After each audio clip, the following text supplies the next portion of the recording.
Bonjour à tous, c'est Marilyn. J'espère que vous allez bien. Je suis ravie de pouvoir vous retrouver pour une nouvelle vidéo qui va parler donc des transits mondiaux, notamment un des transits imminents qui va se passer le 26 avril prochain à 2h51 et 45 secondes précises du matin. Nous ne serons pas là pour le voir, mais en tout cas, je pense que beaucoup d'entre nous a pu déjà constater les prémices, la rébellion qui peut actuellement vous assaillir, les actes contestataires et besoin de prise de position pour faire face à sa liberté prochaine. Évidemment, je ne peux pas vous cacher de quelle planète il s'agit, c'est facile, c'est Uranus. Alors Uranus, elle a un cycle de 84 ans. Vous le savez certainement. Pour ceux qui ne le savent pas, c'est un cycle très long. Elle fait partie des transpersonnels, des planètes de feu, entre autres, parce que c'est une planète qui vient du ciel, qui gouverne le ciel.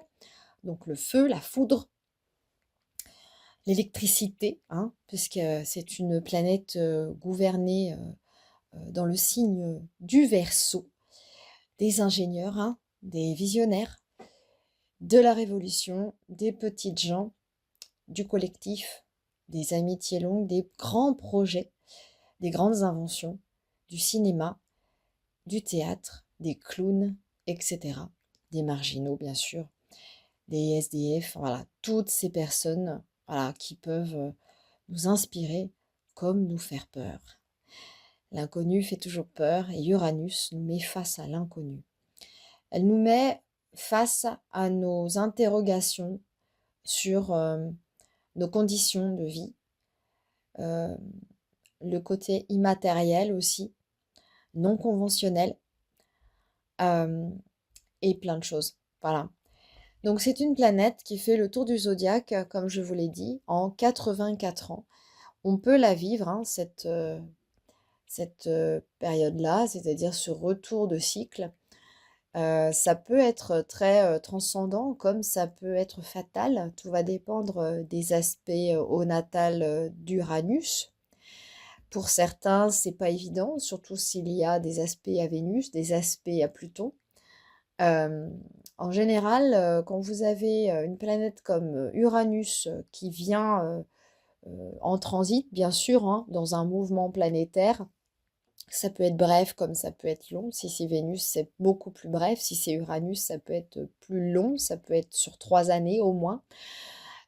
Surtout si vous vivez un carré ou une opposition à une planète personnelle ou transpersonnelle qui a maîtrise, par exemple, sur le MC, sur votre milieu du ciel, elle va être d'autant plus importante. Donc ce transit n'est pas à prendre à la légère.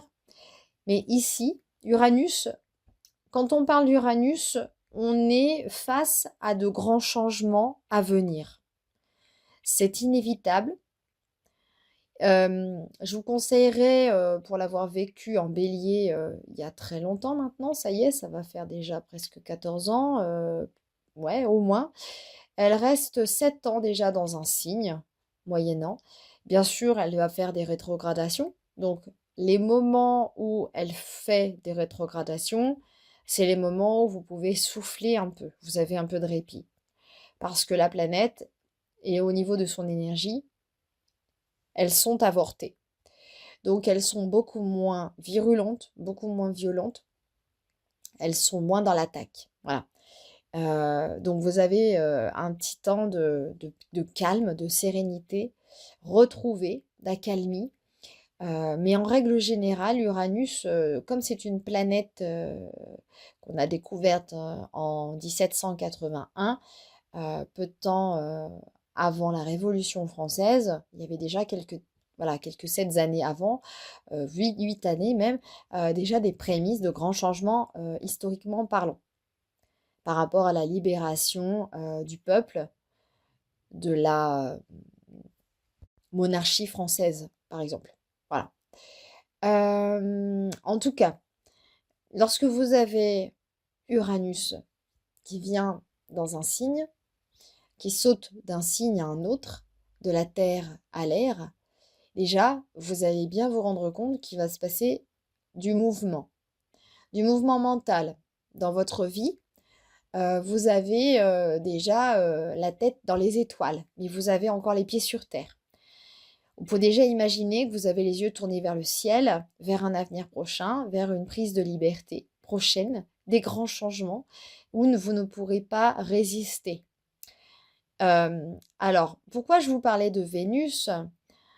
Parce que justement, je me demande s'il n'y aurait pas un lien avec Vénus, avec Uranus, Vénus, Uranus. Parce que dans la mythologie, on sait que Uranus est le père de Chronos et que Chronos a éclipsé son père. Voilà. Dans l'astrologie, au départ, on sait que le premier maître du Verseau, c'était Saturne, Chronos donc. Et ensuite, on a découvert Uranus.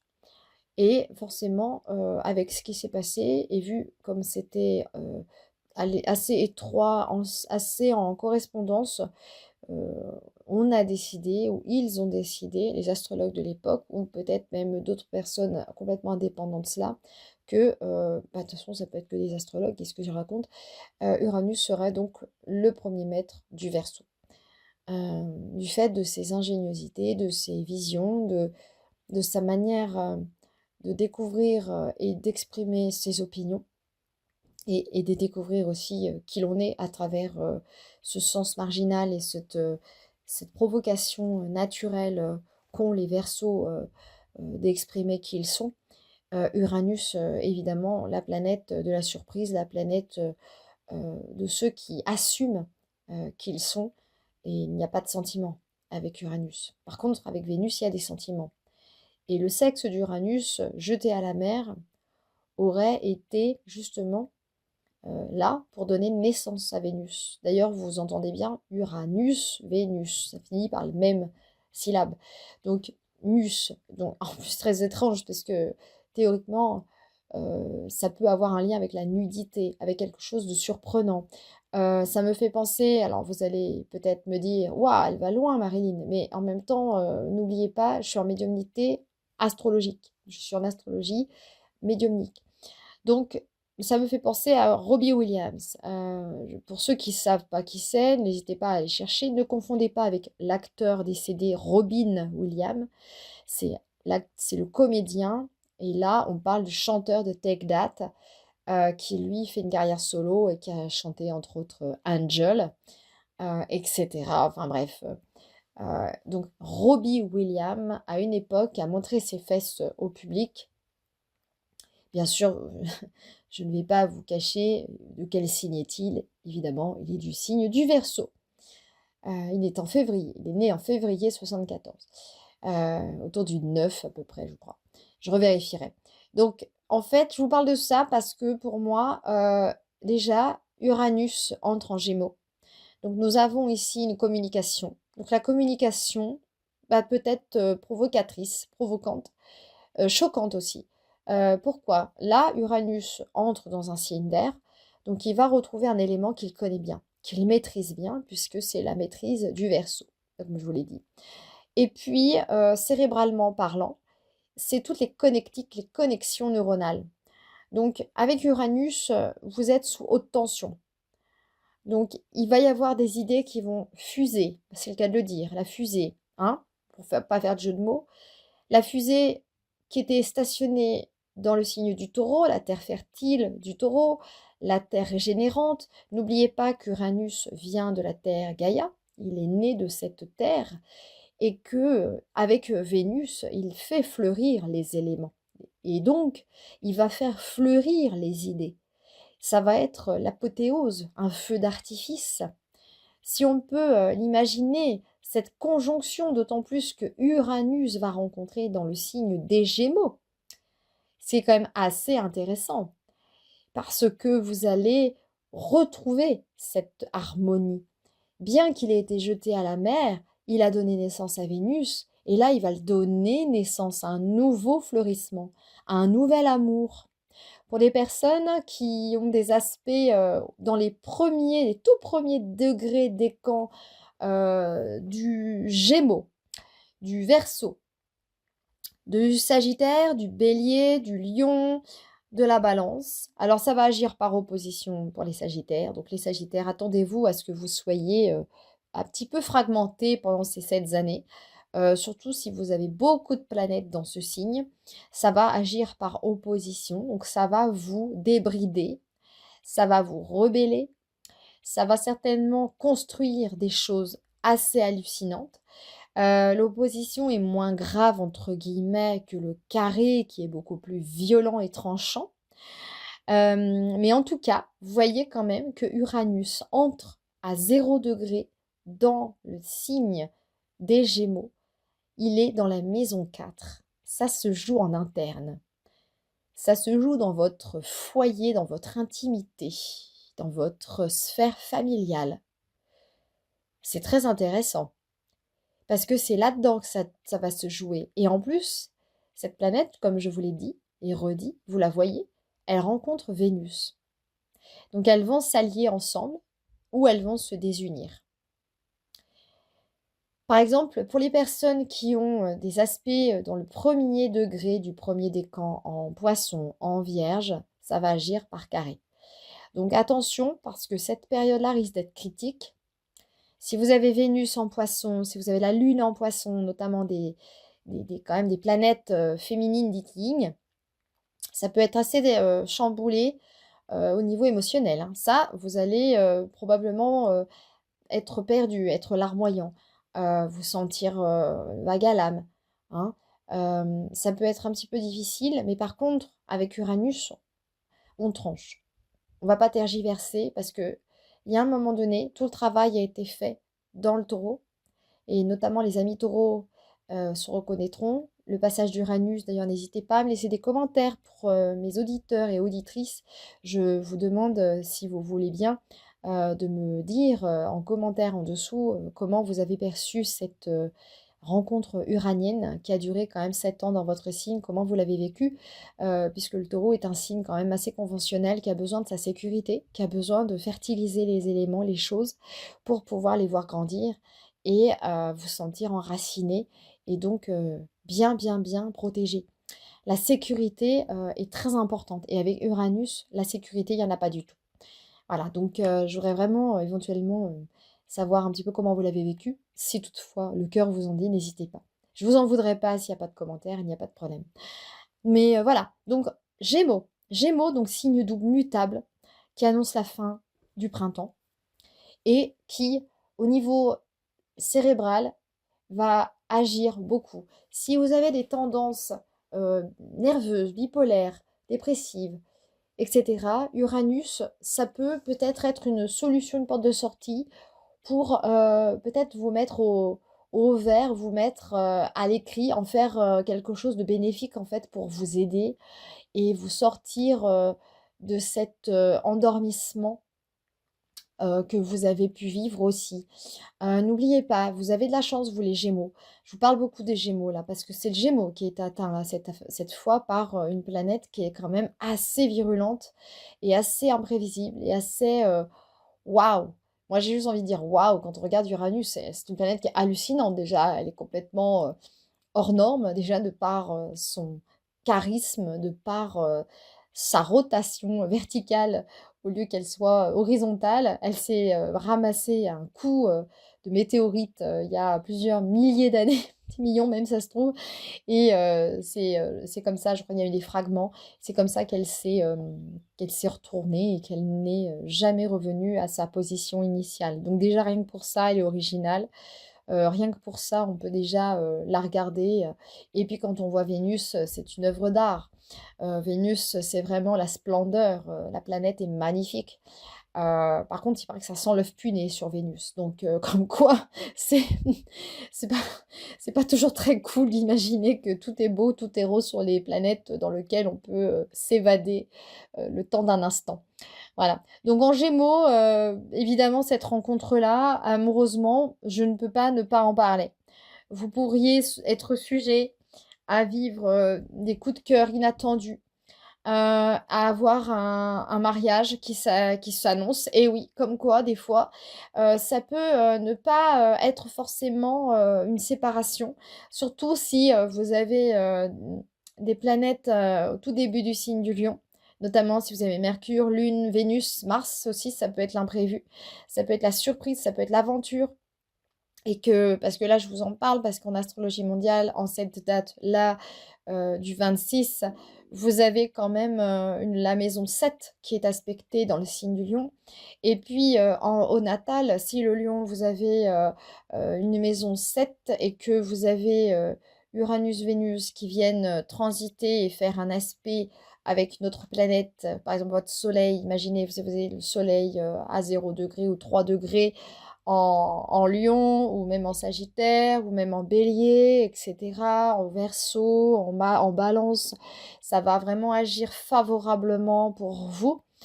Même si ça s'oppose en sagittaire, il y a toujours du favorable derrière à en tirer, mais ça prend plus de temps. Voilà, c'est la seule chose que je peux vous dire, d'autant plus qu'il y a encore quelques lunes noires, à la lune moyenne entre autres, qui est toujours là, à la lune corrigée, à coller.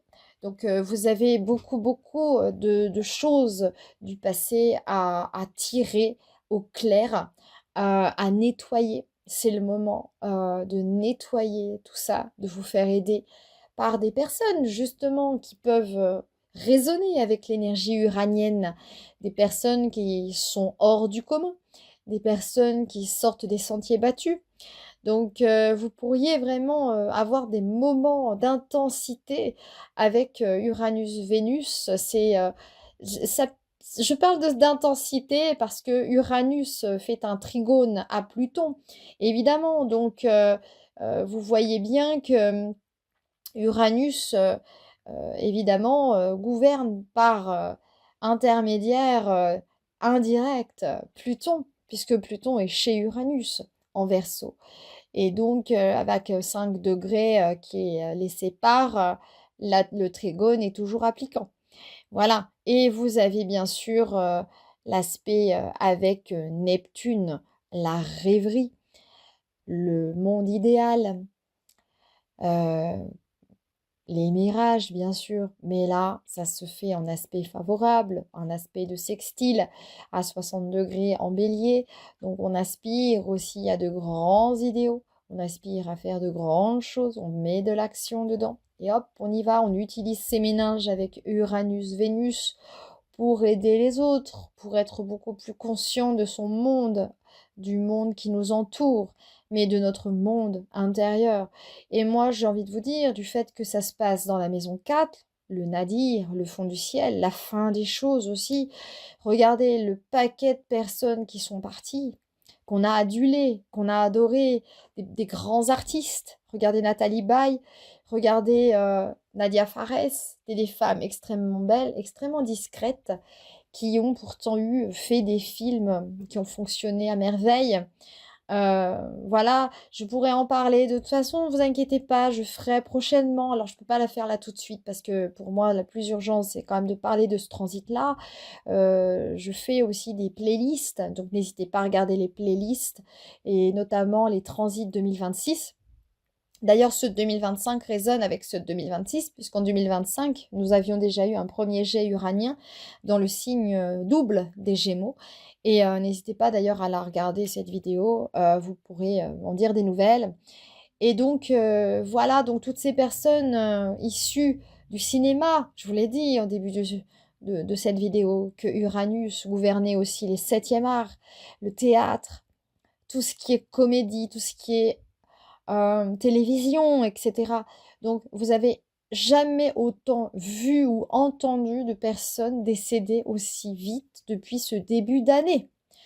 Donc, évidemment, je pourrais en parler dans une vidéo prochaine. Je verrai quand est-ce que je la ferai, mais je vais en parler. Je vais parler un jour de la mort en astrologie et je n'en parlerai pas comme certains en parlent avec des choses voilà, pour vous faire flipper, vous faire peur et tout. C'est juste que c'est de la recherche. Et puis surtout, n'oubliez pas avec Uranus, que ce soit Uranus, que ce soit Pluton, que ce soit Mars ou Saturne, des planètes qui sont pas simples, c'est pas parce que vous allez vivre un transit complexe, compliqué, qui fait peur, entre guillemets, dans votre maison 8, dans votre maison 6, dans votre maison 12, par exemple, ou votre maison 3, hein, que ça y est, vous allez mourir demain, que ça y est, vous allez faire un AVC, que ça y est, vous allez avoir une maladie dégénérative fatale. Non, ça ne veut rien dire. C'est juste à la façon dont vous allez voir et conscientiser tout cela. N'oubliez pas que les émotions, tout ce qu'on ingurgite émotionnellement, si vous les gardez en vous, là, c'est toxique. Et ça, c'est clair que c'est compliqué. Des personnes comme Nathalie Baye du signe du cancer, vous voyez, c'est une personne très discrète, mais néanmoins, elle avait aussi, je crois, des aspects à Uranus très forts en Gémeaux, en fin de signe de Gémeaux, donc en troisième décan. Et évidemment, bien sûr qu'on ne peut pas mentir en tant qu'astrologue, on ne peut pas dire, bah écoutez, non, il n'y a pas de prédisposition. Non, on ne peut pas. On ne peut pas se permettre de dire aux gens que RAS, tout va bien. Non, non, vous inquiétez pas. Alors bien sûr, on ne sait jamais ce qui peut arriver, mais on peut toutefois euh, prévenir pour les personnes à tendance cyclotimique, par exemple, à tendance nerveuse. Et c'est pas pour ça que ça y est, on va leur annoncer des maladies incurables, c'est pas notre rôle. Voilà, je tiens à le préciser.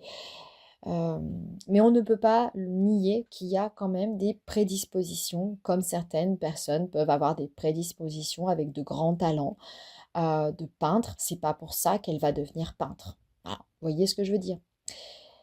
Soit. Alors, qu'est-ce qu'on pourrait dire d'autre par rapport à ce passage uranien? Alors, Uranus, bien sûr, c'est, comme je vous l'ai dit, les grandes inventions. Il est ici en train de transiter à la maison 4. Bien sûr, vous savez que Uranus avance d'1 degré toutes les 4 minutes, vous le savez.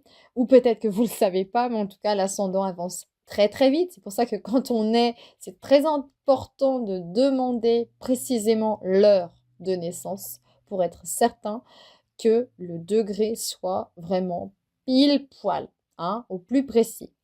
Voilà. Et donc, évidemment, concernant cette position astrale, vous avez des ingéniosités, des recherches, notamment sur les maladies mentales, les maladies du cerveau, les maladies neurologiques, les maladies neurodégénératives, comme la maladie de Accord de Lévy, bon voilà, hein, ceux dont ils sont décédés, entre autres. Je parle de Catherine Laborde, je parle de Nathalie Baye, bien sûr, et puis Robin Williams avait été, cette fois c'est l'acteur, hein, Robin Williams avait été diagnostiqué, mais il a décidé de mettre fin à ses jours pour ne pas avoir à subir euh, la déchéance de cette maladie et donc d'être un légume, voilà, tout simplement. Voilà. Et donc, les maladies comme Parkinson, la sclérose en plaques, Alzheimer, bien sûr qu'on ne mentionne plus, hein, dont on ne parle plus. On en parle encore, mais bien sûr qu'il y a d'autres choses aussi qui viennent se rajouter à tout cela. Sans oublier les maladies cardiovasculaires, les maladies de ces types-là, très graves, qui atteignent les organes vitaux, qui atteignent le cerveau aussi, hein, parce que si vous avez un problème de cet ordre-là, bien sûr, vous avez le bélier qui gouverne la tête, vous avez quand même encore pas mal d'aspects en bélier, vous avez Chiron, vous avez Mercure, vous avez Mars, vous avez Saturne, pour revenir au tout début, à 3 degrés, Neptune. Et Uranus ici va, en tout cas, faire un aspect déjà favorable avec Neptune. Et Vénus aussi va s'y mettre. Donc vous avez ici quand même la maison 2, c'est aussi la maison de l'argent. C'est la maison aussi où on va financer. C'est la maison où on va mettre de côté, où on va donner de l'argent. C'est une manière d'actionner et donc de donner aussi pour la recherche. Pour moi, je le vois aussi comme ça, parce que vous avez des personnes qui vont partir de cette maladie et qui ont peut-être envie, pour que ça avance, de donner l'argent, en tout cas de participer, de collaborer, d'amener une action pour que les choses puissent enfin évoluer dans le bon sens. Parce qu'il y a encore trop, trop, trop de maladies comme ça qui naissent et dont on ne parle peu, mais qui finalement sont révélées par ces personnes décédées qui sont célèbres et qui, quelque part, par leur départ, annoncent aussi la couleur et une autre ère. Voilà. Uranus en Gémeaux, c'est aussi une autre ère. C'est la fin d'un cycle, mais c'est un nouveau cycle qui démarre. Voilà, c'est important d'en être conscient. Vous avez en plus, prochainement le 30 juin, Jupiter qui va passer dans le signe du Lion, donc c'est évidemment, bien sûr, j'en ferai une vidéo, mais c'est aussi, des cycles qui se terminent, vous voyez? Heu, Jupiter reste 1 an, mais Uranus reste 7 ans, donc c'est pas du tout les mêmes planètes, hein. Vous avez quand même, des planètes qui restent très, très, très longtemps, donc elles sont là pour travailler en conscience, en profondeur et surtout ça prend du temps de lâcher des vieilles mémoires, ça prend du temps de lâcher, des schémas, confortables, de sortir de sa zone de confort, ça prend du temps. Là, tout ce que je peux vous dire aussi dans cette entrée d'Uranus en Gémeaux, c'est que ça va se jouer énormément dans la sphère privée, dans la sphère sentimentale. Alors pareil, hein, n'hésitez pas à me laisser un commentaire par rapport à votre privé. Si vous avez un mari qui vous trompe, si vous avez un mari qui vous fait chier, excusez-moi de le dire, ou une femme, hein, ça peut être l'inverse bien sûr, mais quand même, parfois, c'est quand même souvent l'inverse, hein. Nous les femmes, on n'est jamais vraiment, encéphalogramme plat en termes émotionnels, mais vous, les hommes, vous avez quand même cette chance-là, ou est-ce que c'est une chance? C'est pas ça, c'est juste que vous êtes différents de nous. Mais avec Uranus, ça peut aussi vous rendre un tantinet nerveux. Alors, méfiance aussi pour vous, les hommes, qui m'écoutent, parce que ce n'est pas propre aux femmes. Vous avez des hommes aussi qui ont des maladies mentales, vous avez des hommes aussi qui sont des hommes qui sont instables, ça existe, qui sont borderline, et ce n'est pas fait que pour les femmes. Voilà. Puisqu'on a tendance à penser que les hormones féminines jouent sur la fluctuation de l'humeur, oui, mais ce n'est pas pour ça que c'est une maladie. C'est naturel. On nous a fait comme ça et c'est ainsi. Depuis l'âge de 12 ans, on est comme ça et ça n'en finit jamais jusqu'à la mort. Voilà. Donc c'est vrai qu'avec Uranus, ça joue beaucoup sur le mental, ça joue beaucoup sur les neurotransmetteurs. Attention aussi par rapport, aux verbes. Attention aux mots. Uranus, c'est aussi tranchant que ça est indifférent. Alors l'indifférence, ça tue.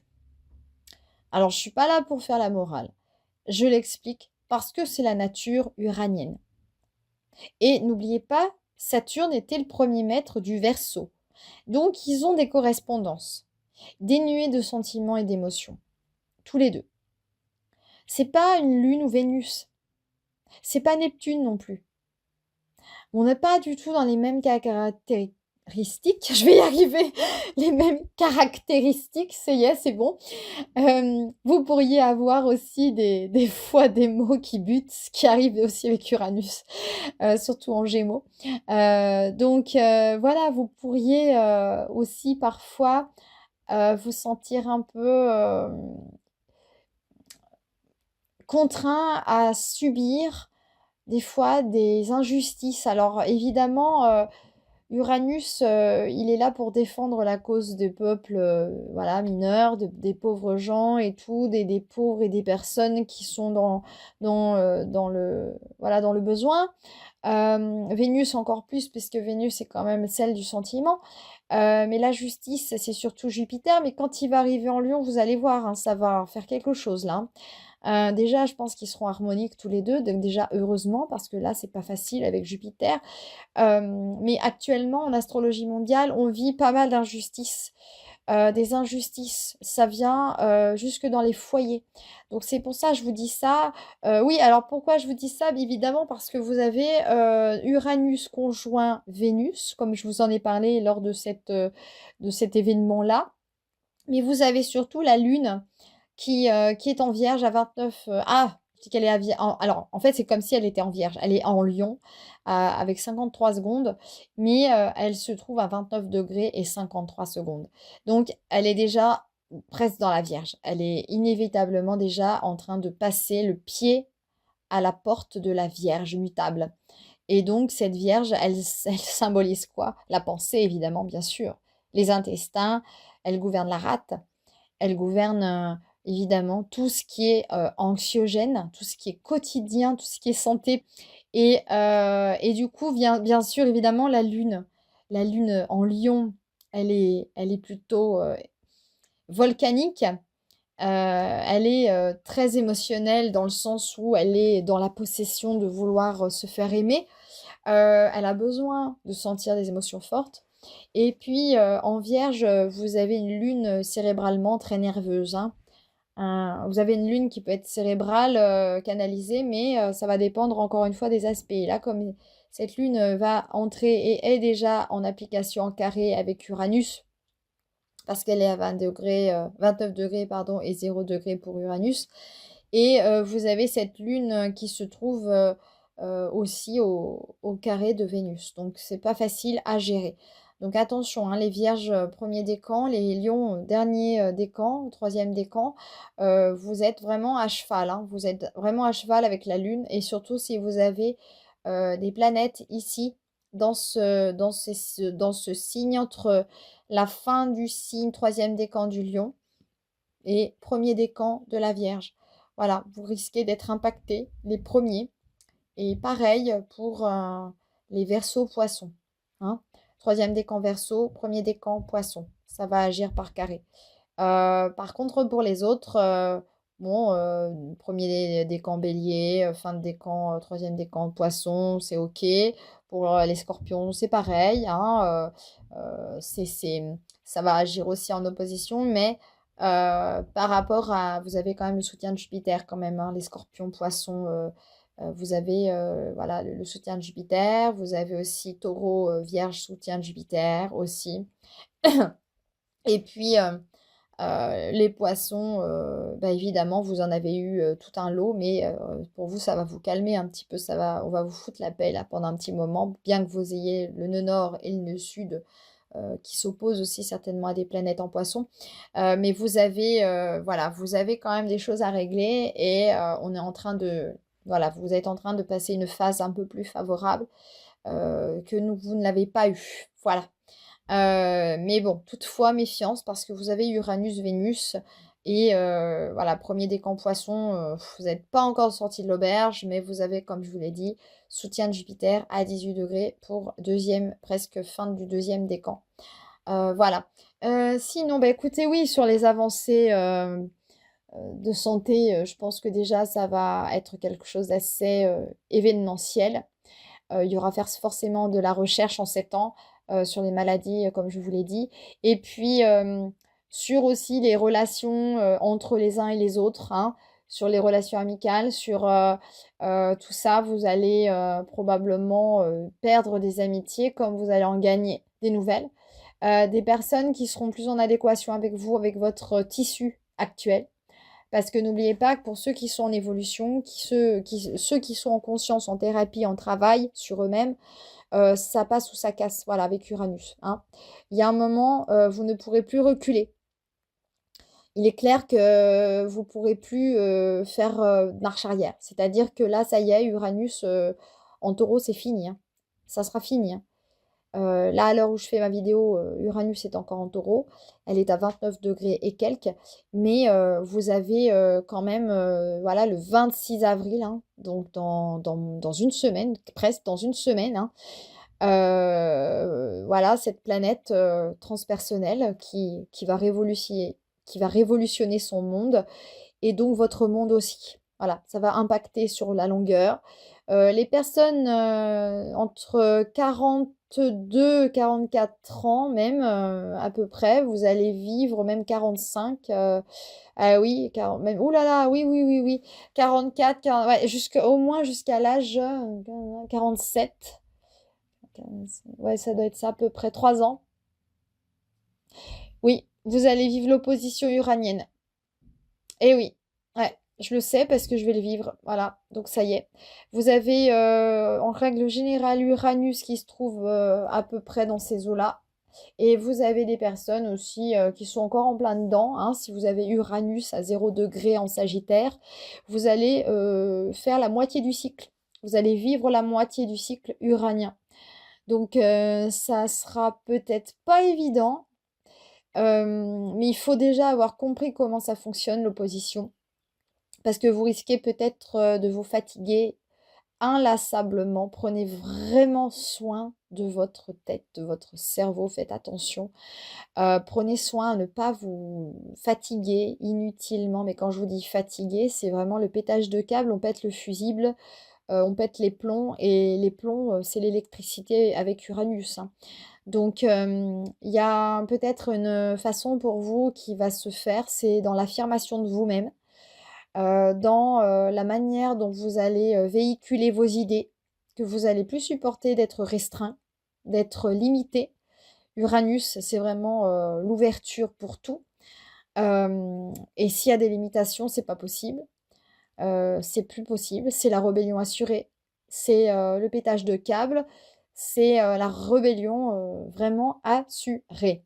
Donc vous pouvez vivre, pendant ce transit-là, ces personnes, qui ont mon âge, hein, c'est clair, des sensations, de liberté retrouvée, un besoin de recréer quelque chose avec, des choses qui vous font du bien, en fait, quelque chose qui vous valorise, qui vous galvanise, qui vous porte vers le haut. Vous allez vous sentir pousser des ailes. Ça sera peut-être pas facile à mettre en place tout de suite parce que, ça prend du temps, hein. C'est pas pour rien que ça dure, 3 ans, le transit, opposition, Uranus à Uranus, natal. Donc avec Vénus, en plus, vous allez avoir le soutien de peut-être reprendre une activité artistique pour ceux qui sont, artistes, hein, que ce soit les artistes peintres, les créateurs, les danseurs, les chanteurs même. Parce que voilà, Uranus a été dans le Taureau, donc à un moment donné, il gouverne la gorge, le chant, tout ça. Les artistes Taureau, il y en a énormément. Surtout si vous avez Mercure en Taureau, en plus, vous avez des capacités. Et donc, vous pourriez, avec Uranus, commencer à faire quelque chose qui n'existe pas encore, mais qui est à la veille d'exister. Uranus, c'est aussi les métiers hors normes qui n'existent pas encore, qui sont, aussi, des métiers à la pointe de la technologie aussi. Dans ce domaine-là, l'high-tech, tout ça, c'est Uranus. Donc, il y a probablement encore des avancées, de cet ordre-là, qui vont s'opérer tranquillement. Ça va prendre du temps, mais en tout cas, l'opposition Uranus-Uranus, j'imagine bien que tout le monde l'a vécu, les personnes qui sont plus âgées et qui m'écoutent, vous avez certainement vécu. D'ailleurs, n'hésitez pas à me laisser aussi en commentaire, hein, si vous souhaitez, comment avez-vous vécu, votre Uranus opposition à Uranus natal? Parce que c'est vrai que c'est quand même assez intéressant, je trouve, de pouvoir partager, sans forcément donner des détails croustillants de votre vie, hein, bien sûr, hein, mais on est quand même sur une chaîne publique. Mais voilà, n'hésitez pas aussi à me dire comment vous avez perçu ce travail-là, de long labeur, qui n'est quand même pas rien. Voilà. Bah, écoutez, moi, je pense que j'ai fait, le tour, hein. L'ascendant, bah, se trouvait dans le Capricorne, hein, donc il va falloir quand même serrer, vraiment la cadence. Le Capricorne, c'est un signe austère, c'est un signe limitant, c'est un signe taiseux, réservé. Néanmoins, c'est pas parce qu'il dit rien qu'il ne se passe rien. Il suffit juste de casser le mur derrière pour voir ce qui s'y passe et que lorsque le mur se fissure, il y a tellement de joie et de choses magnifiques à découvrir. Mais des fois, on aimerait bien, hein, les Capricorniens, hein, des fois qui s'ouvrent un petit peu. Et oui, c'est pas facile, surtout si vous avez un Saturne très fort dans votre thème. Premier maître, du Verseau, c'est quand même assez important, des fois avec Uranus, on aimerait bien les 2 qu'ils puissent, briser avec d'un coup d'électricité la pierre, tombale, du Capricorne. Voilà. Bon, bah, écoutez, en tout cas, ça annonce la couleur. J'espère que je ne vous choque pas et puis en attendant, bien, j'espère, que vous passerez, une bonne journée malgré tout et que vous vivrez bien ce transit. J'ai pas réfléchi du tout de jusqu'à quand. Je me demande si c'est pas jusqu'à 2033. Ouais, ça doit être ça, jusqu'à 2033, ça fait 7 ans. Donc voilà, bah, écoutez, je vous souhaite, une belle transition uranienne. Pour les Gémeaux, bon courage, bonne chance. Vous allez certainement recréer aussi, du lien avec, peut-être l'idée de se remettre à l'informatique, pour les personnes d'un certain âge qui ont envie de prendre des cours d'ordinateur. Et puis, je pense un petit clin d'œil à ma mère alors qu'elle ne savait pas qu'elle avait Uranus qui arrivait sur le soleil, donc c'est quand même assez rigolo. Voilà, petit clin d'œil à ma maman et puis, bien sûr, bah, toutes les autres personnes, hein, qui ont, un soleil, très fort, en Gémeaux, entre autres. Pensez bien à respirer, à faire des peut-être, je sais pas, des exercices, voilà, pour calmer le mental. Il y a aussi quelque chose qui peut vous faire du bien et là, pour moi, ça vient vraiment répondre avec ce que je vous disais au début, le sextile avec Uranus-Neptune. Pour ceux qui aiment, l'apnée, pour ceux qui aiment, l'eau en général, c'est un très bon moyen aussi de se challenger et d'apaiser le mental. Je suis une fan aussi, je vous laisse une petite info, je suis une fan, j'aime beaucoup plutôt, je suis pas fan, mais j'aime beaucoup mes enfants aussi. On aime beaucoup Guillaume Néry. D'ailleurs, il a mon âge et c'est un Sagittaire et c'est une personne qui est hors du commun. Voilà, avec des capacités respiratoires pulmonaires incroyables. Voilà, il fait des plongées à moins de 120 mètres, 127 mètres, au moins 137, je crois. Donc, je vous dis pas de le faire, bien sûr, mais l'apnée, c'est aussi une philosophie d'être et c'est quelque chose qui permet vraiment beaucoup de calmer le mental. Voilà, n'hésitez pas d'ailleurs, à aller voir deux trois vidéos, sur son compte, sur la respiration. Vous avez aussi Nathalie Briand aussi, qui est une ancienne, chroniqueuse ou présentatrice, de France 5 que moi-même j'ai rencontrée à Lyon, qui nous avait fait, un travail hallucinant où on était certifiés d'ailleurs pour, des manières de respirer, d'appréhender la respiration et l'apnée bien sûr. Et c'est vraiment quelque chose qui est très, très, très bien, surtout si vous êtes quelqu'un d'anxieux, de nerveux. Ça permet vraiment de calmer, de poser le mental dans le silence. Voilà, n'hésitez pas. Pour les Gémeaux, en tout cas, je pense bien à eux et je pense à tous ceux qui vont vivre ce transit et bon courage à tout le monde. Je vous souhaite une belle journée. À bientôt.